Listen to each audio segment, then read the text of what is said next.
I'm going to be talking about for the next 20 minutes or so is the research program of the Canada Research Chair in Cybersecurity, which is based here at the University of Montreal in the School of Criminology. So you'll understand this is a social science research chair in cybersecurity, and I'm going to give you a high-level overview of the themes and the projects that are being run by the chair, and a slide at the end of my presentation has my contact details. So if you have suggestions, ideas, or comments you'd like to make, please feel free to email me.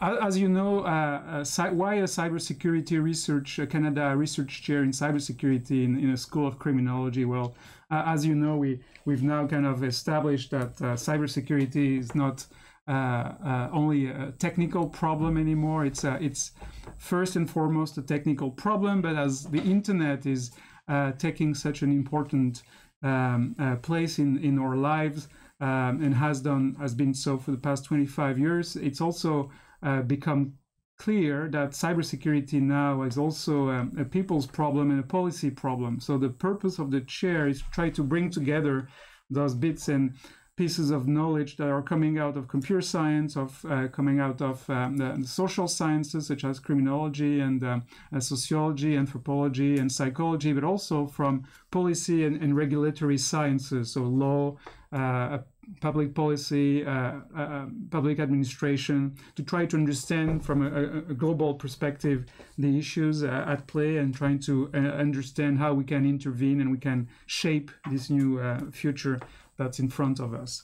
In terms of context, I'm a criminologist, so and Rasmus is going to also talk, and David Decari are going to talk about a criminological perspective later on in this session. But we've seen a massive shift in crime, for example, that's been provoked by this transformation of online risks. Now cybercrime accounts for based on what numbers you want to believe, between 1/3 and 1/2 of all crimes, of overall offending. So it's a massive transformation of crime, and it's become clear that the problem has become way too large for a single institution to handle on its own, and that the public institutions that usually deal with crime, such as the police, the courts, and the correctional systems, are just overwhelmed by this new phenomenon and are just unable to deal with it on their own. At the same time, we've seen the involvement of many private companies and private interests to try to address the new threat landscape and the new types of harms that have come across as a result of this new digital society that we've entered. But those private interests are also profiteering from this highly uncertain threat landscape. So we cannot leave it to the private sector alone to intervene or to provide policies and strategies to address cybersecurity and cybercrime. So the challenges that I see as being prominent for the chair are two. The first one is to try to understand how we can better coordinate collective action among a very diverse set of institutional actors in government, in the private sector, from communities, community groups as well, that are pursuing very divergent objectives, operate under very different and distinct rationalities, and respond to, again, very different incentives. So try to understand how we can coordinate, how we can govern all this plurality of institutional and organizational actors to deliver better outcomes than the ones that we have currently. And secondly, for us academics, I think at the institutional level of universities, we also have to be much better at making the knowledge we're producing break out of the silos that the disciplines have created over the past 25 years. The study of cybersecurity and cybercrime remains very fragmented. The computer scientists don't always work with sociologists or criminologists, and and the opposite is also true. And I think that we have to really kind of find ways to engage a lot more frequently and a lot more often to be able to make an impact. So the aims of the chairs are at the three levels that are usual in academic pursuits are as follow. At the theoretical level, what I want to do, and the chair has been funded for 7 years, and we're 1 year into it, so 6 years remaining. At the theoretical level, the aim is to examine cybersecurity as a public good, which is produced by a constellation of interdependent government and market mechanisms, and to try to find out what are the theoretical tools that we'll be able to use to make sense of that new, diverse, and plural reality. At the empirical level, what I want to do, what I'm going to try to achieve is to consolidate a broad range of primary and secondary datasets that are existing on policies and strategies and different forms of interventions and their impact on the security of end users and companies. And finally, at the normative level, the outcomes of those theoretical and empirical efforts will be to try to generate evidence-based knowledge that will be useful to decision makers in the public and the private sectors. The themes of the chair are organized around three main areas of study. The first one, I've labeled it development, and I want to map the transformations of the cybersecurity policy ecosystem. I'll say a few words about that in a minute. The second theme of the chair is called risk, and that's to try to understand a bit better how cyber risks, their causes and their impacts are framed and more specifically are measured by all the companies and the government agencies that are trying to regulate and to intervene against cybercrime. So I want to understand how the crazy numbers that you often hear about in terms of the trillions of dollars of cybercrime profits, the hundreds of millions of ransomware attacks are being supposedly shifted from the victims' pockets to the cyber offenders, how these numbers come about and how they're produced and how they're being used and abused very often. So that will be the second thread of this research chair. And the third one is resilience, to try to understand how organizations that experience major cyber shocks, whether they're data breaches, ransomware attacks, DDoS attacks, manage to absorb, to rebound, and to adapt to those shocks. In terms of the projects that have started already, I'm going to very briefly mention three of them. A book I've started working on called The Ecology of Cybersecurity, a broader project called the Cybersecurity Policy Observatory, and the third project that's just been funded by SHIRK called Lessons in Cyber Resilience.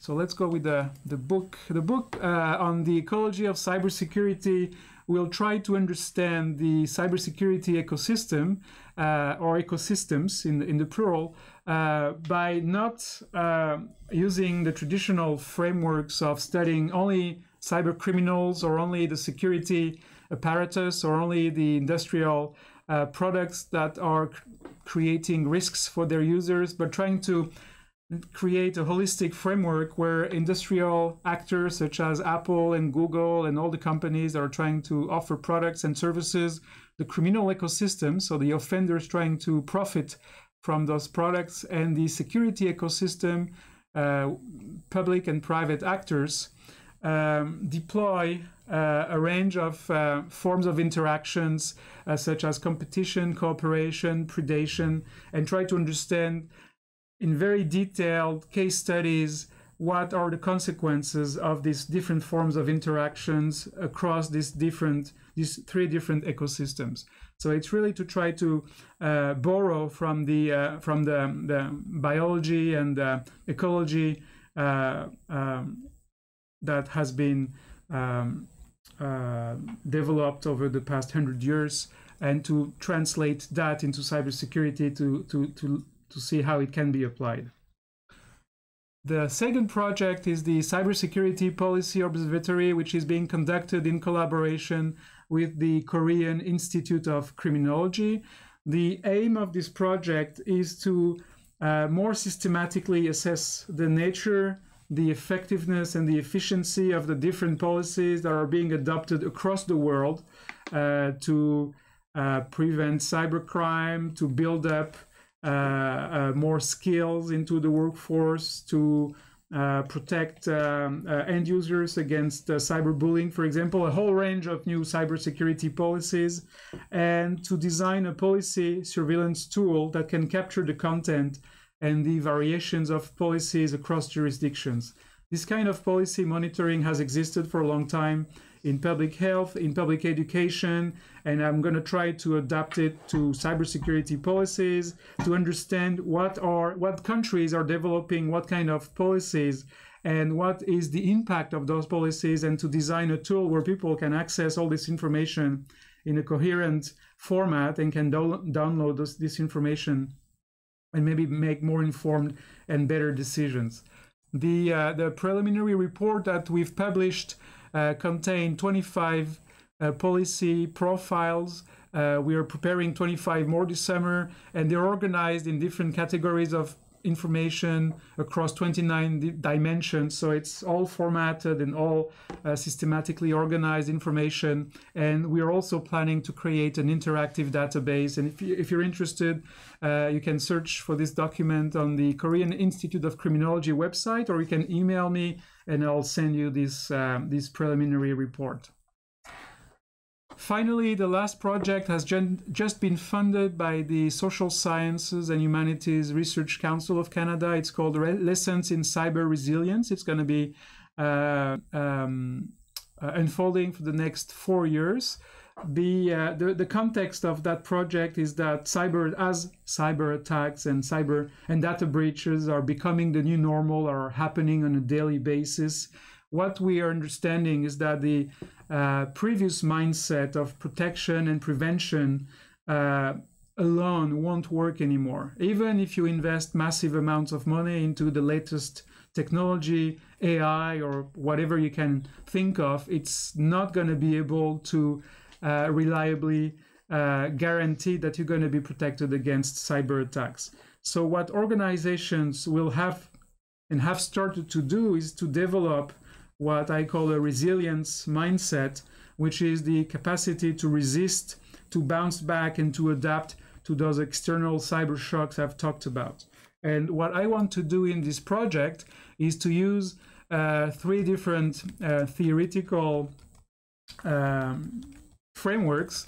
The Sociology of Unpredictability by Michel Grossetti, a French sociologist, the actor network theory approach by French philosopher Bruno Latour, and the nodal governance of security approach by South African criminologist Clifford Schering, to frame a sociology of cyber resilience, where we'll be looking at empirically at the processes, the decisions, and the interdependencies that fosters cyber resilience. And I'll be studying organizations and companies that have been hit by cyber attacks. So it's not about a theoretical or a normative framework.